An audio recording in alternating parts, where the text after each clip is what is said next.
അപ്പോൾ finally +1 improvement റിസൾട്ടിനെ കുറിച്ചിട്ടുള്ളൊരു ഒഫീഷ്യലായിട്ടുള്ളൊരു news കിട്ടിയിട്ടുണ്ട്. ആ റിസൾട്ട് സെപ്പറേറ്റ് ആയിട്ട് തന്നെ വരും. അതായത് +2 റിസൾട്ടിൻ്റെ കൂടെ അല്ല, ഇമ്പ്രൂവ്മെൻറ്റിനായിട്ട് ഒരു സെപ്പറേറ്റ് റിസൾട്ട് എന്തായാലും വരുന്നുണ്ട്. അതായത് ഇപ്പോൾ വാല്യുവേഷൻ തന്നെ ഇന്നാണ് ആരംഭിക്കുന്നത്.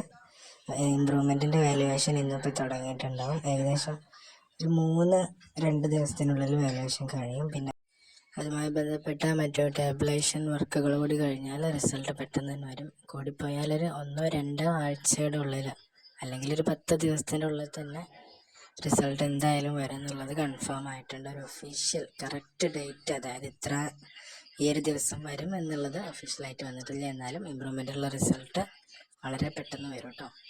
ഇത്രയും പെട്ടെന്ന് വരാനുള്ളതിൻ്റെ കാരണം എന്താണെന്ന് വെച്ചിട്ടുണ്ടെങ്കിൽ കേരളത്തിലുള്ള എല്ലാ ഹയർ സെക്കൻഡറി ടീച്ചേഴ്സും ഈ ഇമ്പ്രൂവ്മെൻറ്റിൻ്റെ വാല്യുവേഷൻ നടത്തുന്നുണ്ട് എന്നുള്ളതുകൊണ്ടാണ്.